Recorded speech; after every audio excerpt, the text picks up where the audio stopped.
Right now, though, speaking of controversy in Ontario, the controversy continues to swirl around the province's new sex education curriculum, which we are told is going to be in place in September. They didn't announce it as a point of discussion. They said this is what we are going to do. There's going to be a display, we're told, at Queen's Park later on today with those who are upset about this. I don't get the sense from the comments made by the Premier nor the Education Minister that they are going to give in like Mr. McGinty did a few years ago. Listen, we can talk about why this is in place and how necessary it was. Very necessary, by the way. But some of the reasons for people to be upset about this, I think, need to be discussed as well. I want to bring Gary Dernfeld into the conversation. Gary, of course, is a social worker with many, many years' experience. His website, yoursocialworker.com, with some great insights and links to topics like this and many others.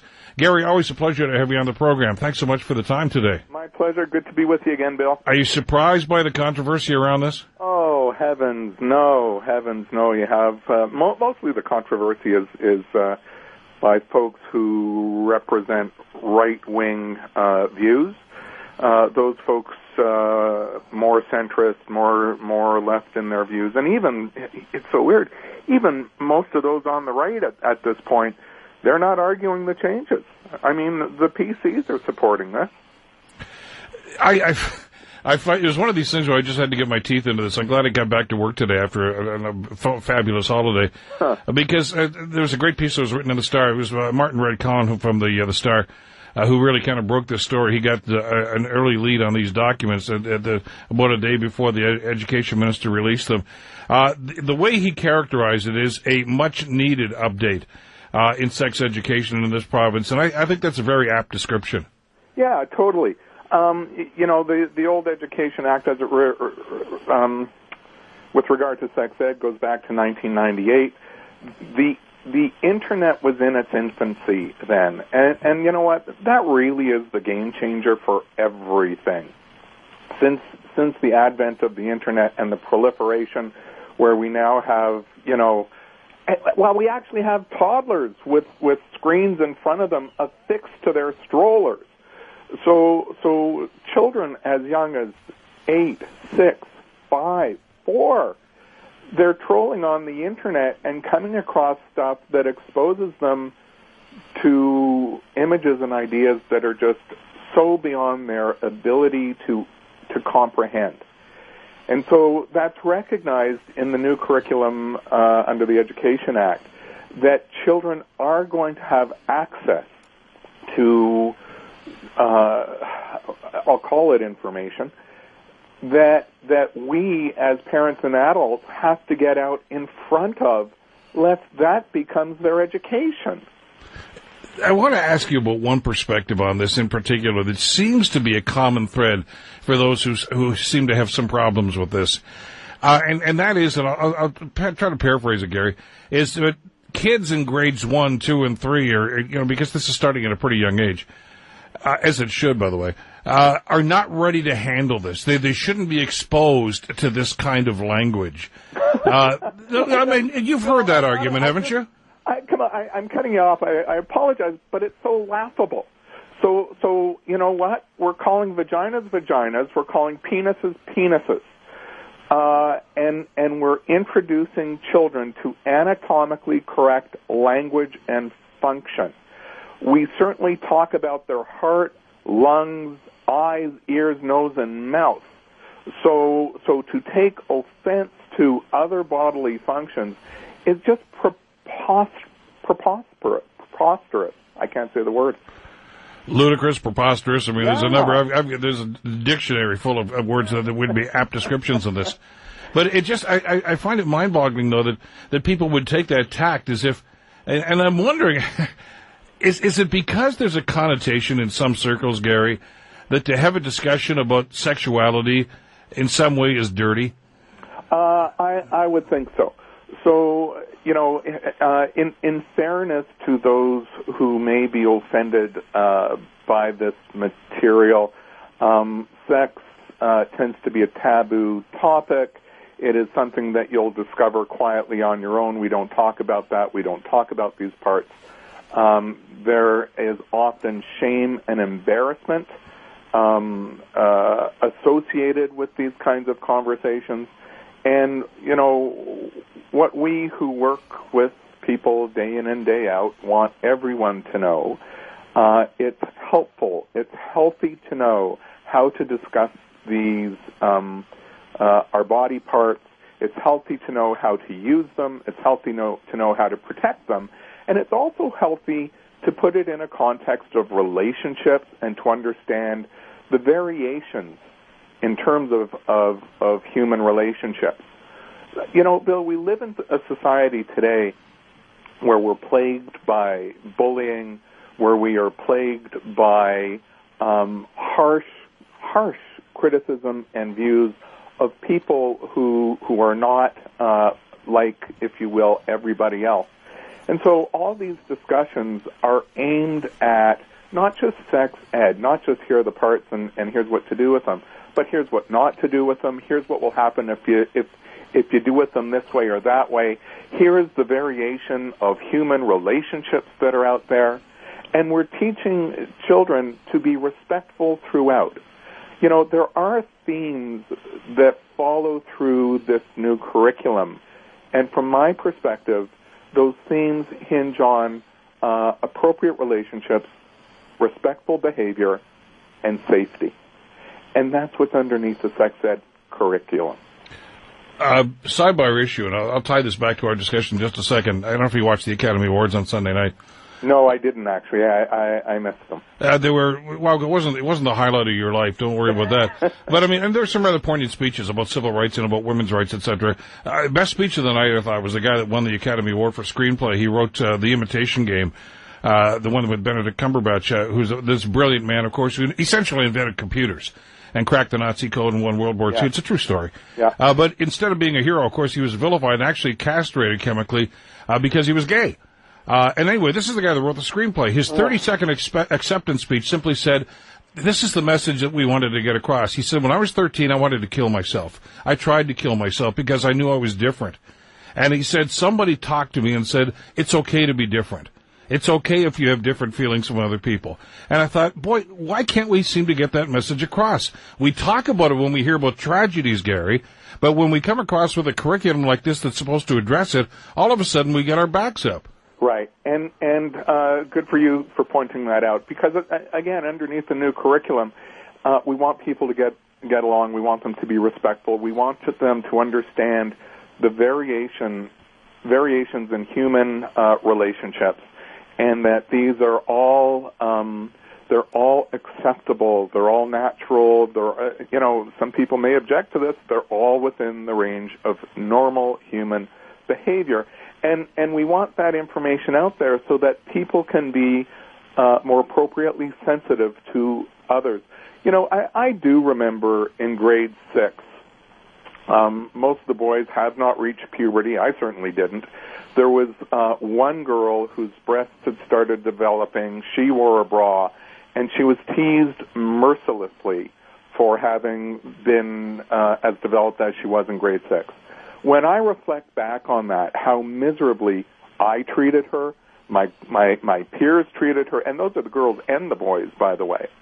And now I fast forward to this day and age with sexting, with Facebook, with everything else. No child should ever have to go through those awful conditions. And add to that, our children whose parents are of a same-sex relationship, or our children who may have a same-sex orientation or a gender identity issue. We don't want these kids to be at risk. We don't want them to feel suicidal for not being mainstream. We want to accept them into the fold. We want them to be healthy. There isn't a parent alive that at the end of the day doesn't want a healthy, happy adult out of their child.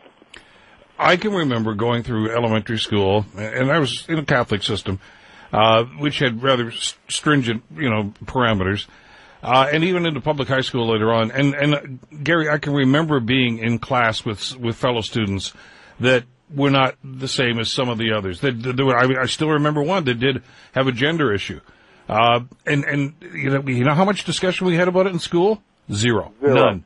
And don't think that it's on our minds. Yeah. You know, you're 9 years old or 8 years old. Of course you're thinking about it, but you don't know who to talk to about it because the teacher would simply say, well, we're not going to discuss that. Yeah, the loneliness, that sense of isolation, no one to turn to, the fear of being ostracized to being shunned. No wonder these children become suicidal. We don't want that. We wouldn't wish that on anyone. With this curriculum, from my perspective, the benefit of the curriculum is to help our society as a whole make adjustments to appreciating the need for inclusiveness.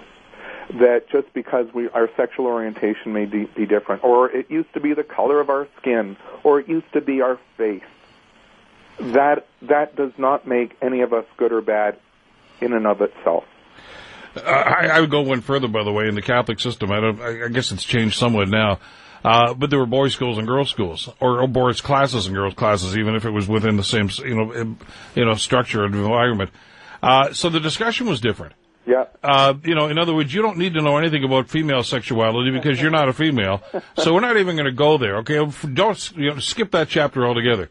Well, as a matter of fact, you couldn't skip the chapter because there's no book. Yeah. The teacher might have had a couple of notes that they were working off of, and God knows where those came from. But that was it. That was the discussion. And it was so elementary and so, useless when it came to dealing with your raging hormones and your emotions and why am I feeling this way and why does this person act that way and what's going on in my body. There's nobody there to talk about. This is so overdue. In grade 5, a student came up to me and said, your daddy puts his wiener in your mom's bun. And I knew what that was code for. I understood the metaphor, but I defended my mother's honor. And I said, my daddy would never do that to her. But, fast forward again, our children in grade 5 are surfing for porn, Bill. I mean, amongst my professional colleagues, we all get that. We know that. We know that disproportionately, these children have seen more sexual behavior by the time they're in grade 5 than I had seen in a lifetime. And so is this how we want them to learn how to behave in the absence of any guidance, moral or otherwise? So again, we so desperately need to get ahead of this.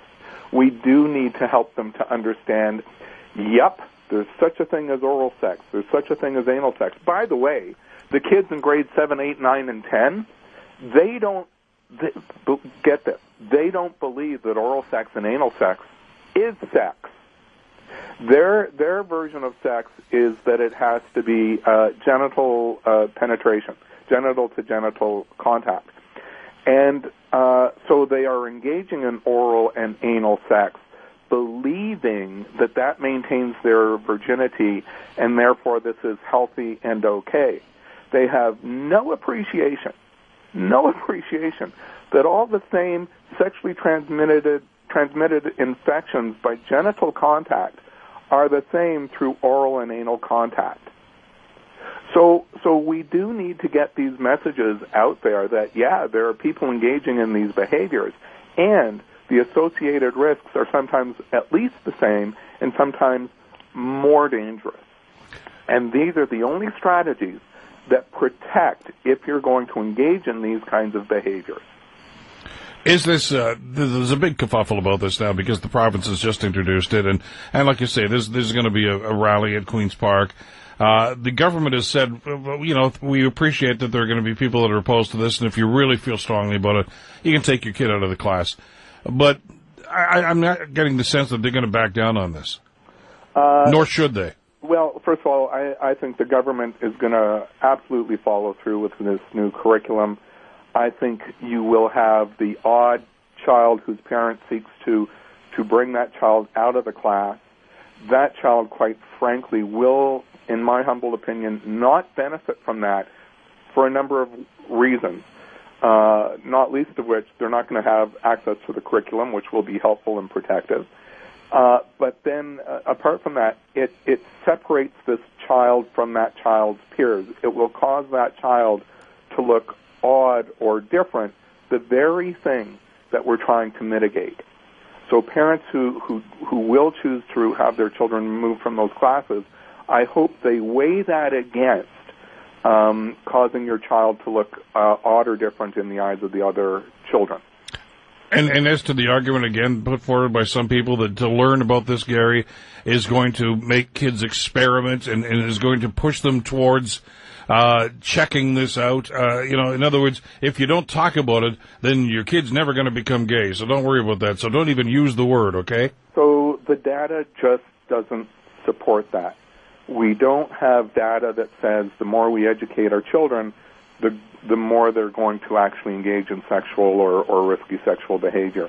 In fact, the research tells us the very opposite. The more we equip children with understanding, education, appropriate to their level of comprehension and maturity, the better capable they are to manage their behavior appropriately. Gary Dernfeld, check out the website, yoursocialworker.com. Some great stuff on there. Gary, thanks as always. Great talking to you again. Thanks, Bill. I'm so glad we were able to talk so frankly about some of these issues. Excellent. So much that needs to be done on this. I appreciate it. Take care, Gary. Bye-bye. All right, let me do a short time out here. I'm going to come right back. Bill Kelly Show continues here on 900 CHML and Cable 14.